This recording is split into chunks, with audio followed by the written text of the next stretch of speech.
My name is Emily Parker. I'm 32, and my family has always seen me as the quiet one, the fixer who never makes a scene. 6 months ago, I discovered a secret that could destroy all three of them, my husband, my sister, and my own mother.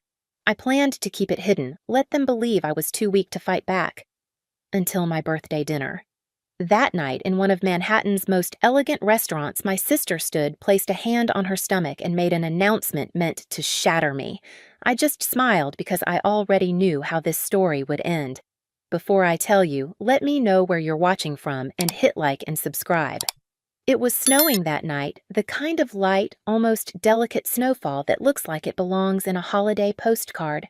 Through the tall windows of the Whitestone Terrace, the streets of Manhattan glowed under the amber haze of street lamps, snowflakes spinning lazily in the light. Inside, the air was warm, thick, with the scent of rosemary roasted lamb and buttered rolls. Somewhere, a pianist was coaxing out a slow, jazzy version of Have Yourself a Merry Little Christmas. My birthday, my 32nd birthday. I sat at the center table, the one dressed in ivory linen and flanked by gleaming silverware polished to a mirror shine. The candlelight flickered over crystal wine glasses, catching the deep garnet red of my Pinot Noir. I traced the stem with my fingers, a habit I'd picked up when I needed to focus, or more accurately when I needed to hide the way my hands shook. Across from me sat my husband Mark, in his perfectly tailored charcoal suit, the silk of his tie catching the low light. He looked like a man in control. Next to him, my sister Lauren in a pale blush dress that clung to her like it had been sewn onto her body, her chestnut hair in loose curls makeup just enough to look effortless. The pianist's melody swelled just a little as Lauren rose from her chair. The chatter around the restaurant softened like the room itself sensed something about to happen. She placed one manicured hand nails painted in a demure nude over her stomach. Mark's hand found her shoulder in an almost choreographed gesture. I have an announcement, Lauren said, her voice sweet enough to stick to your teeth. Mark and we're having a baby. The words seemed to hang in the air, suspended almost beautiful in their cruelty. For a moment, nobody moved. The piano went silent. Somewhere, a fork clinked against a plate. I watched Mark's thumb press gently into the curve of Lauren's shoulder, a picture of smug solidarity. Lauren's eyes found mine. She smiled, no smirked, and added, We're a family now. It was meant to be a dagger, to make me crumble cry, maybe throw a glass of wine in someone's face. That's who I was supposed to be. The emotional one. The fragile one. Mark looked at me with that perfected expression of fake pity, the one that said, I'm so sorry you're too weak to handle this. The whole room seemed to hold its breath waiting for my explosion. But it didn't come. Instead, I lifted my glass, took a slow sip of my wine, and let the silence stretch until it grew uncomfortable for everyone except me. I set the glass down, let a small, almost amused smile curl at the corner of my mouth. They thought this was their play. They had no idea I'd written the script. Growing up, I'd been the responsible one. Lauren was the golden child, the one who could do no wrong. When she wanted the $1,000 princess dress for prom, my parents cashed in a savings bond without hesitation. When I needed help buying a textbook for an honors college course, I got a lecture on learning the value of a part-time job. I was the fixer, the steady one, and because of that, I was taken for granted. They mistook my stability for a lack of passion, my quietness for weakness. That was their first mistake. The second mistake came 6 weeks before that dinner. It was a Tuesday afternoon, the kind where the winter sky outside my apartment window looked more like wet concrete than clouds. I'd come home early from a freelance project craving soup, something warm to fight the chill in my bones. I reached for the family iPad to look up a recipe and saw an email notification that slid across the screen like a slow-moving knife. From Lauren Bennett to Mark Parker. Subject our plan. My thumb hovered over it. I knew I shouldn't look.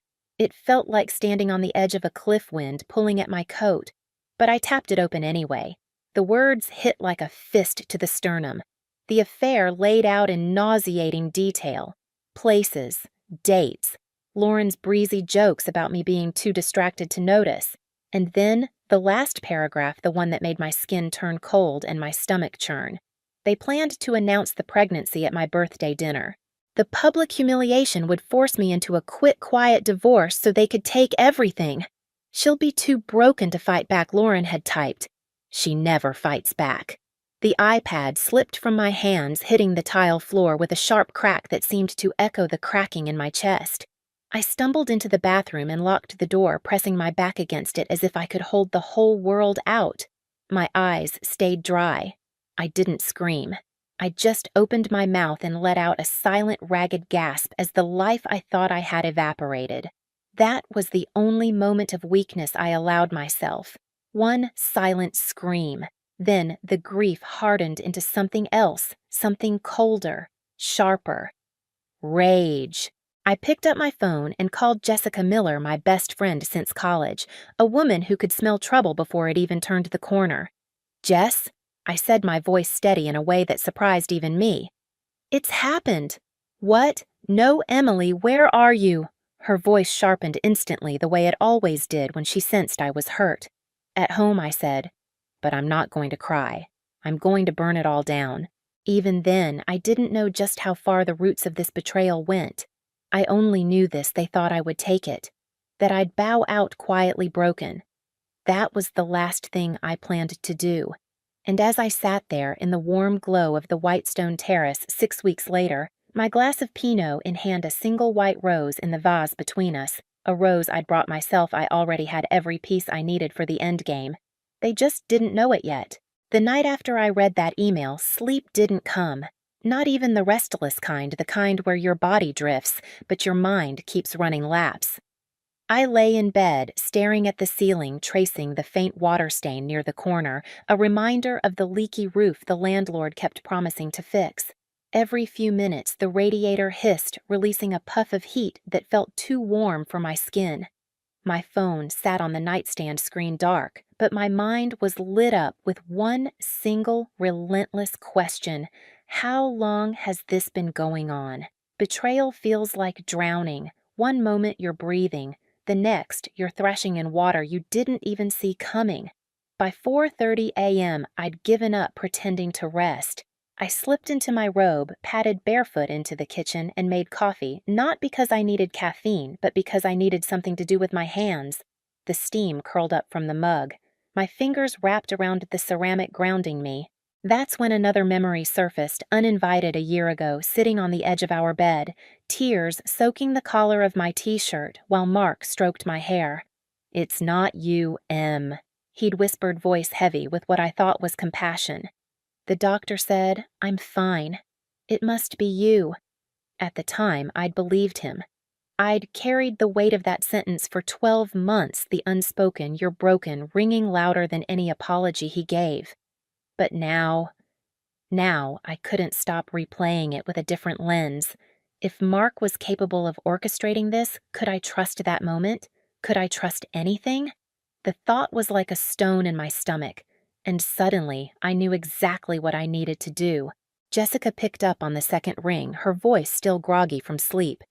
"Emily, it's 6 in the morning. "I need you," I said. There was a pause, the sound of her shifting in bed. "All right. What's going on? I want the real results from Harborview Medical." "From a year ago. The fertility tests." Jess was awake now, her tone edged with skepticism. "That's tricky. High pay, laws, patient confidentiality. It's like a fortress." "I'm his wife." I countered, my voice hardening in a way that made even me take notice. "There has to be a key to that fortress." Another pause. "There might be," she admitted. "But it'll take time. And paperwork. Signed consent forms. The kind you're not exactly supposed to have unless you find them in his old files." I finished for her. "Emily," she began, warning in her tone. "I'm not asking you to approve," I said. "I'm asking you to help me end this the right way." For the next week, my life turned into a quiet, relentless hunt. While Mark worked late, or claimed to, I combed through our home office. Drawer by drawer, folder by folder. Receipts, tax returns, junk mail that should have been thrown out years ago. On the fourth night, I found it a manila folder labeled Northwood, the clinic he claimed to have gone to. Inside was a stack of paperwork, and at the very back, a signed consent form with his messy scrawl. I texted Jess a photo. 10 minutes later, she called me. "This will work," she said simply. It took another week of phone calls, polite lies, and a bit of what Jess called social engineering, the art of making someone want to help you without realizing they're breaking a rule. On a rainy Thursday afternoon, an email landed in my inbox. The subject line, Harborview Medical, patient report. I stared at it for a full 30 seconds before clicking. The PDF opened rows of medical jargon blurring before my eyes until I scrolled to the summary at the bottom. Patient exhibits 0 sperm motility. Diagnosis azoospermia. Sterile. The word sterile seemed to grow on the screen letters, towering over me like a verdict. I didn't cry. I didn't even gasp. I just sat there feeling the hum of the refrigerator behind me, the faint metallic taste of coffee still on my tongue. It wasn't shock, not anymore. It was confirmation. Mark hadn't just cheated. He had let me carry the crushing belief that I was broken, knowing full well it was a lie. A clean, total, calculated lie. If he could lie about that, he could lie about anything. That thought stuck like a thorn I couldn't pull out. I opened my laptop again this time, pulling up our joint bank statements from that month a year ago, the month he'd claimed to pay for expensive testing. There was no payment to Harborview Medical, not a dime, but there was a withdrawal. Cash. $20,000. My gut clenched. The next evening, I met Jess at a small wine bar tucked into a side street in Soho, the kind of place with exposed brick walls and low jazz where secrets felt safe. "I need a PI," I told her, fingers tracing the rim of my glass. "Private investigator," she repeated. "Emily, you already have enough to. I'm not interested in proving he's cheating." I cut in. "I know he is. I need to follow the money, find out where that 20 grand went, and if there's more." She studied me for a long moment, then nodded. "I know someone. Old school. Discreet." 2 days later, I was sitting across from Thomas Reed in a cramped office above a bookstore in Brooklyn. He was in his 60s wire-rimmed glasses, perched low on his nose, the smell of tobacco lingering in the air like a stubborn ghost. "I don't care about the affair," I told him, sliding a folder across the desk. "I want the financial trail. Every cent that doesn't make sense." He adjusted his glasses, scanning the papers. "You're expecting to find something." "I'm expecting to find everything I said." He gave a small, knowing smile. "All right, Mrs. Parker. Let's see what your husband's been hiding." For 2 weeks, I lived in a strange kind of limbo, going through the motions of daily life while knowing there was a fuse burning somewhere I couldn't see. Mark would come home late, smelling faintly of cologne I didn't recognize, and I'd greet him with a smile so practiced it could have fooled an actor. We'd eat dinner talk about nothing, and I'd wonder if he could feel the ground shifting under him. Every night before bed, I'd glance at the white rose on my nightstand, fresh replaced every week from the same florist. He'd been giving me white roses since our first fight years ago as a peace offering. Now I saw them for what they were, a prop in his performance. A reminder that peace had always been conditional. The call came on a Monday morning. "I've got it," Thomas said. "I've got it," Thomas said. His voice was calm, but there was a current underneath, like he knew exactly what his words were about to do to me. "When can we meet?" I asked. There was a pause, papers shuffling on his end of the line. "Today. My office. Bring a pen." The December sky was a dull pewter when I climbed the narrow stairs to his office above the bookstore. The air smelled faintly of old paper and dust, the kind of place where secrets didn't feel out of place, where truth seemed to cling to the walls whether you wanted it or not. Thomas sat behind his desk, a thick folder resting in front of him. He didn't smile. "This," he said, sliding it toward me, "is the financial trail you asked for." I opened it, the sound of the paper crackling loud in the quiet room. The first pages were simple bank transfers, monthly statements. Then came the patterns. "Those," Thomas said, tapping a column of numbers, "are regular payments to an account in your sister's name. Rent, car payments, designer handbags, restaurants." My throat tightened. I forced my voice to stay level. "How regular?" "Every month for the past year and a half." I turned the page. My eyes caught on a single number, $200 on dollars.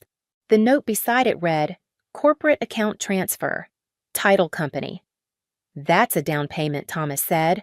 On a property in Montauk. Beach house. Except? He paused, his gaze steady. It's not in his name. It's in your mother's. The words didn't land all at once. They fell in pieces, sharp edges cutting as they hit. My mother. I thought back to every conversation we'd had in the past year. The way she'd avoided talking about money. The way she'd defended Lauren, dismissing my concerns as jealousy. Why I whispered more to myself than to Thomas. He leaned back, folding his hands. I can't tell you their motives, but I can tell you this isn't just an affair, it's a conspiracy. The word hung in the air.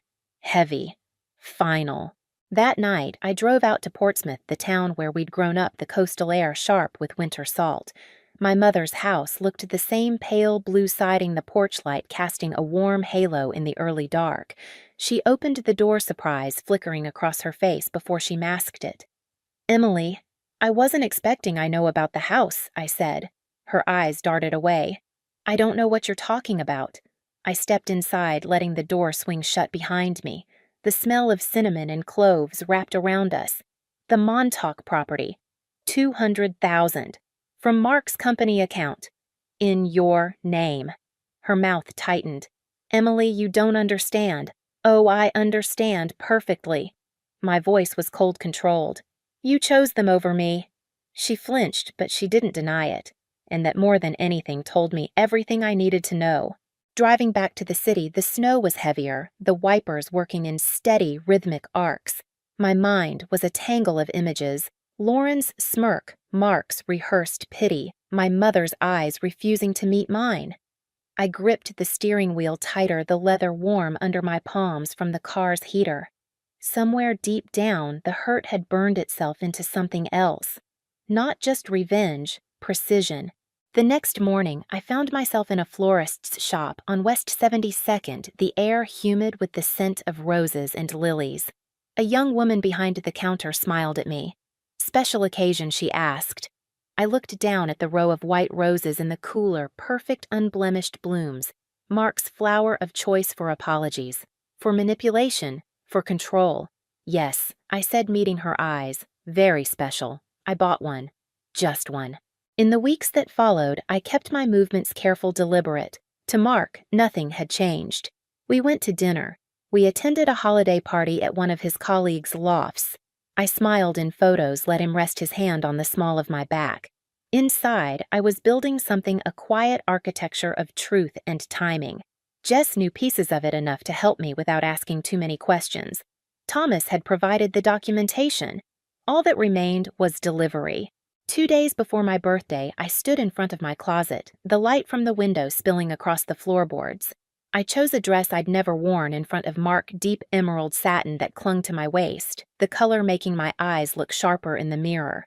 I laid it out on the bed next to the black envelope that held 2 things: the Harborview medical report and Thomas's financial findings. My fingers brushed over the papers, and I thought about the weight they carried. Not just proof, but liberation. On the night of the dinner, I left the envelope in my bag right next to the single white rose.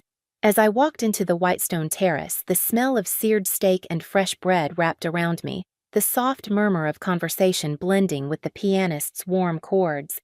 Guests rose to greet me. Friends, extended family, their smiles genuine, unaware of the quiet storm I'd brought with me. Mark was already seated, Lauren beside him, their chairs angled toward each other in a way that was almost intimate. My mother sat to Lauren's left, her pearls catching the candlelight. I kissed cheeks, accepted compliments on my dress, and took my place at the center of the table.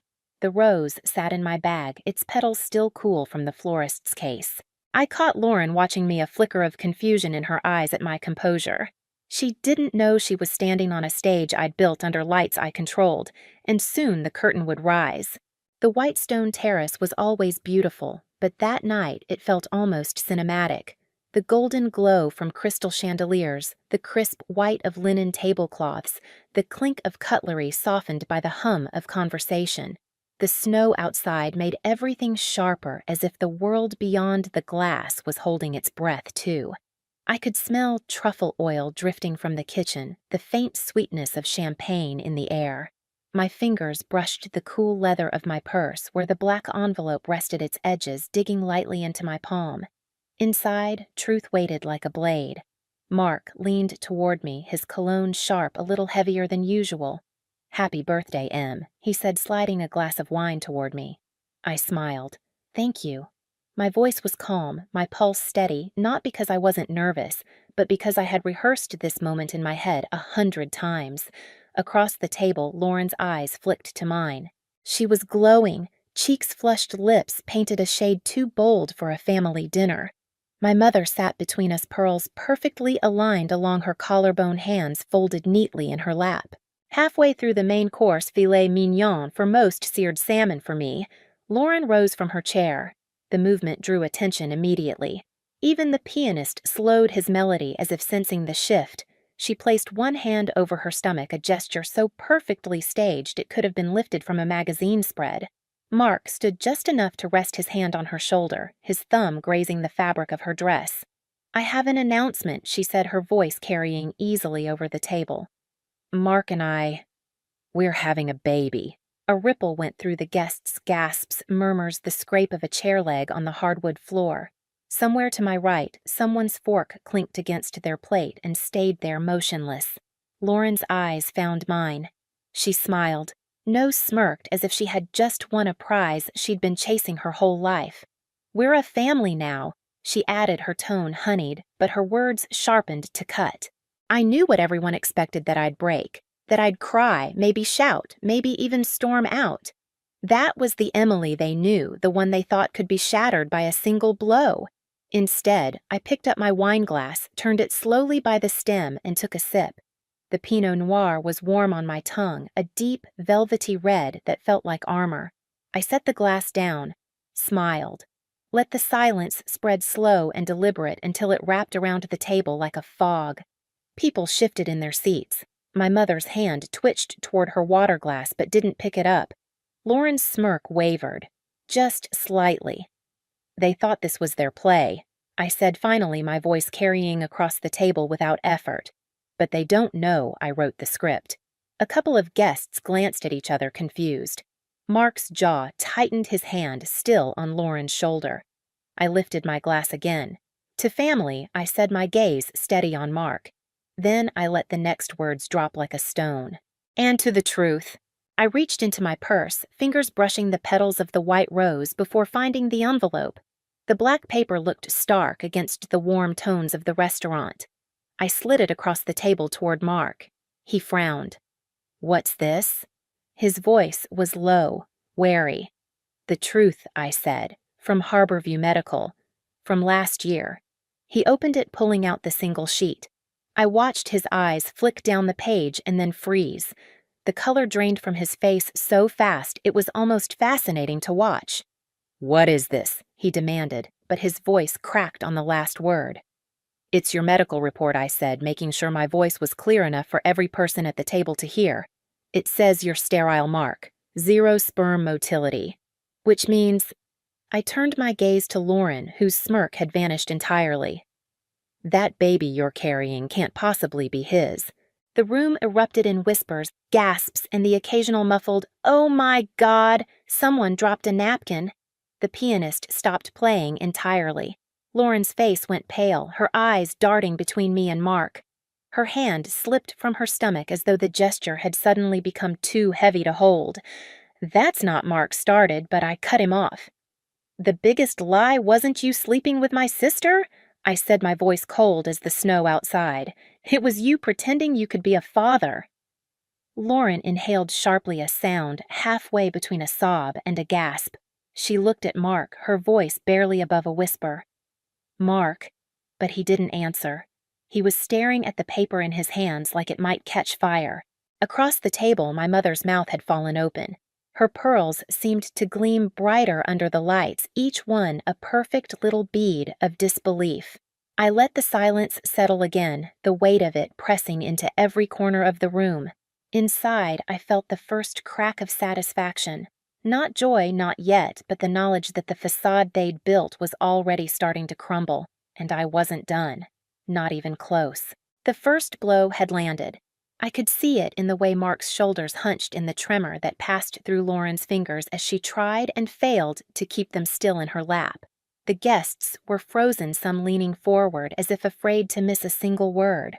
I could feel the heat of their attention, the way their eyes darted between us like they were watching a tennis match no one had bet on, but everyone wanted to see. But they didn't know there was a second serve coming.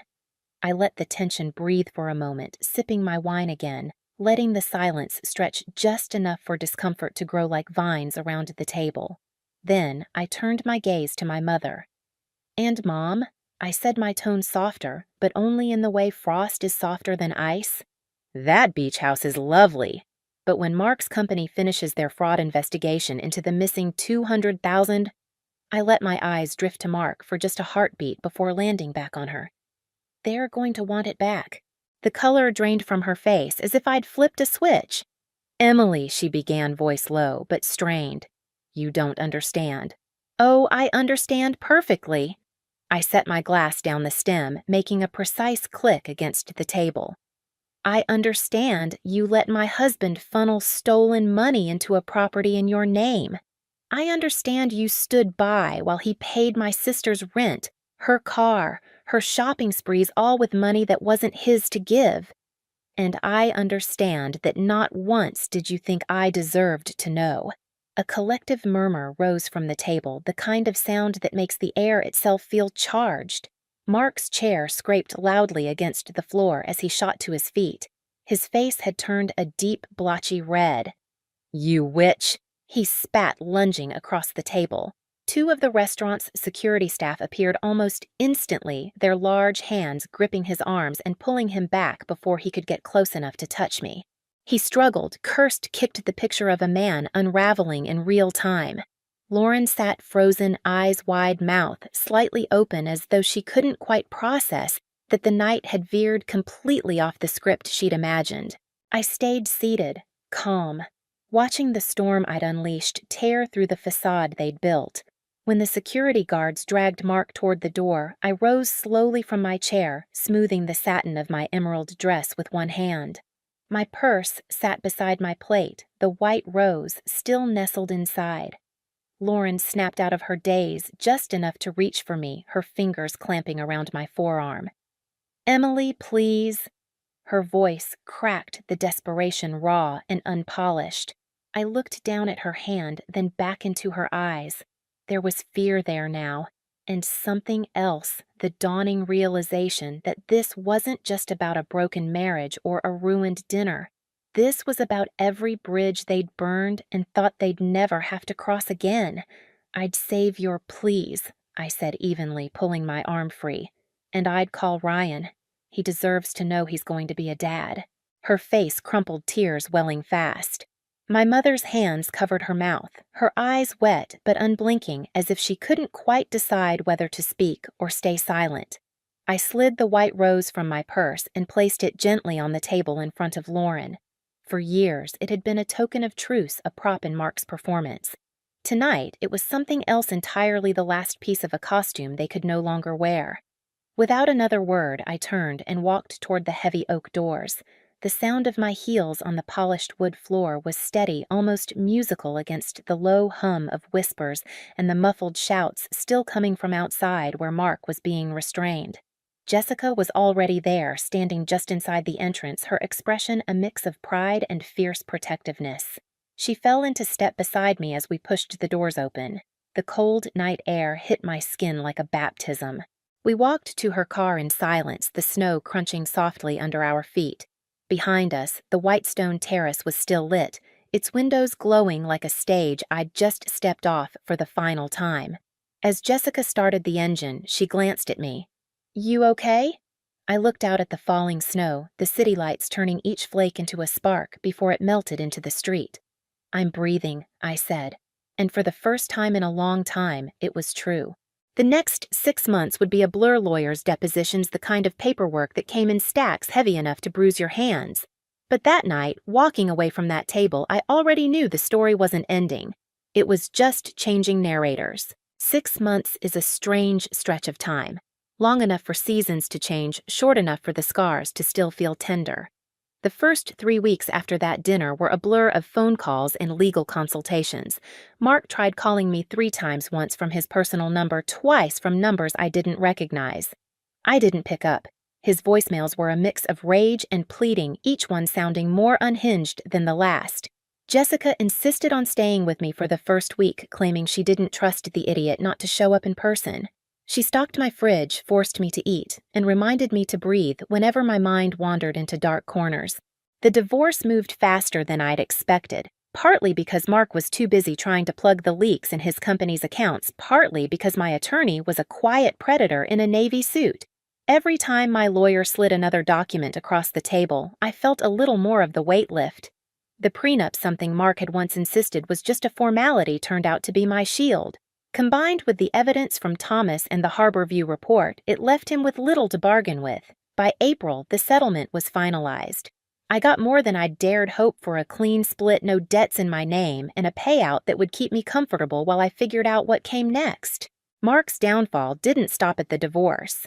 The corporate fraud investigation, which I hadn't even had to push, moved quickly once the company's board saw the paper trail. In May, I sat in my small kitchen in my new apartment, the afternoon sun pouring across the counter when my phone buzzed with a news alert.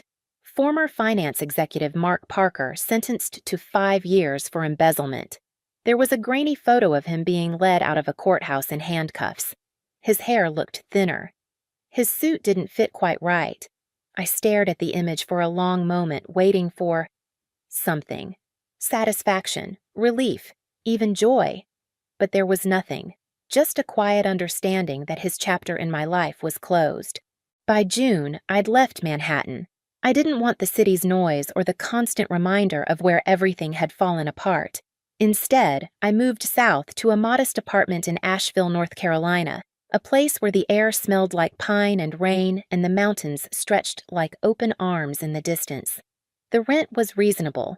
The balcony was small, but overlooked a lake that shimmered gold at sunset. I found a pottery studio 3 blocks away, a space with wide windows and a floor dusted in clay powder. The first time I pressed my hands into the cool, wet clay, I felt something loosen in my chest. There was no pretense here, no scripts, just the wheel spinning, the clay yielding under steady hands. Jessica visited once a month, pretending she was there for the hiking, but really to make sure I hadn't turned into a recluse. We'd sit on the balcony with mugs of tea, the lake stretching out in front of us, and talk about everything except Mark and Lauren. One morning in late July, I noticed the orchid. It had been a clearance rack rescue from a garden store back in March. Leaves battered, flowers long gone, the kind of plant most people pass over because they don't believe it can be saved. I'd placed it on the balcony, watered it when I remembered, talked to it sometimes when I was shaping clay at the wheel. That morning, there was a bud, small, green, tightly furled, but alive. I stood there barefoot on the cool wood of the balcony and smiled. For a long time, I had thought I was the broken one, the one who couldn't grow. But maybe I had just been planted in the wrong garden. Sometimes people ask me if I miss any of it: the marriage, the family gatherings, the life I had before. The truth is complicated. I miss the version of myself who still believed in them. I miss the ease of thinking love was permanent just because you wanted it to be. But I don't miss them. What I have now is quieter, smaller, and infinitely more honest. Last week, I opened a small online shop for my pottery. Nothing big, just a few bowls, some mugs pieces that felt good in my hands, and I hoped would feel good in someone else's. Orders trickled in. One came from a name I recognized: a woman I'd met years ago at one of Mark's corporate events. She'd written a short note with her order: "I always knew you deserved better." I think I'll keep that note. Not as proof, but as a reminder. On the evening of my birthday this year, Jessica and I sat on the balcony with a bottle of wine, the good kind, the kind you don't drink just to get through dinner. The lake reflected the last light of the sun, and the orchid's new bloom was open, its white petals catching the pink of the sky. "Feels different this year," Jessica said, topping off my glass. "It is different," I replied, "because this year I chose who was at my table. Life doesn't always give you clean breaks. Sometimes endings bleed into beginnings, and you don't realize where one stopped and the other started until you look back. But if I've learned anything, it's this: you're not weak because you stayed. You're strong because you left. Have you ever had a moment that felt like an ending but turned out to be a new beginning? If you have, I hope you'll tell me. Because stories like that matter. They remind us that no matter how careful someone else's plan is, you can always write your own ending. By the time August rolled into September, the noise had quieted. Not just around me, inside me, too. The court dates were over. The paperwork was filed. Mark was in prison. My life was my own again. But there were still a few threads left hanging, questions that had followed me like faint echoes. What happened to Lauren, to my mother, to Ryan? Lauren tried calling once about 2 months after the dinner. I let it go to voicemail. Her voice was small, almost brittle. I just want to explain, she'd said. I know you hate me, but it wasn't. She stopped, then started again. I'm sorry. I'm so sorry. She never mentioned the baby. From mutual acquaintances, the kind who live for a little gossip over lattes, I learned that Ryan had found out, and that he hadn't taken it quietly. One particularly talkative source claimed there'd been shouting on their front lawn, the kind that makes neighbors close blinds but keep the windows cracked to listen. Ryan wasn't perfect, but he deserved the truth. And whether he stayed or left after hearing it, that was his choice, not mine to interfere with. My mother was trickier. We didn't speak for months, a silence so deep it felt like a canyon between us. Then, one rainy afternoon in late summer, she sent me a letter, handwritten. 2 pages. She didn't deny what she'd done. She didn't even try to justify it. She simply wrote, I thought I was protecting our family. I see now that I broke it instead. I don't expect you to forgive me, but I will always love you. I read it twice, folded it, put it in a drawer. Some wounds don't close just because someone says they're sorry. One crisp October morning, I carried my wheel-thrown mugs to the local farmer's market, setting them up on a wooden table between a honey vendor and a woman who sold hand-woven scarves. The air smelled like apples and cinnamon, and people drifted from booth to booth with cups of hot cider. I caught myself watching strangers pick up my pieces, running their fingers over the curves, turning them over to feel their weight. There was something grounding about knowing the things I'd made with my own hands were out in the world holding someone else's morning coffee or tea. That night back on my balcony, I noticed the orchid again. The first bloom had faded, but a second was opening slower this time, but steady. Sometimes I think about that dinner at the Whitestone Terrace, the way Lauren's smirk faltered, the way Mark's face drained of color, the way my mother's pearls seemed too heavy for her neck all of a sudden. But more than that, I think about the moment I pushed open those oak doors and stepped into the winter air. It wasn't the cold that made me shiver. It was freedom. If you've listened this far, you probably know this story isn't just about betrayal. It's about boundaries. It's about seeing yourself clearly even when the people closest to you want you to believe you're something smaller. And maybe if you've ever stood at the edge of something that felt like an ending, it's about knowing you can take one step forward and find out it's a beginning instead. So let me ask you, have you ever had to write your own ending? If you have, I hope you'll share it. Because telling it might just help someone else find the courage to write theirs. And if my story stayed with you, if it made you feel a little less alone in your own battles, I'd be grateful if you'd give this video a like and subscribe for more stories. After all, there's always another chapter.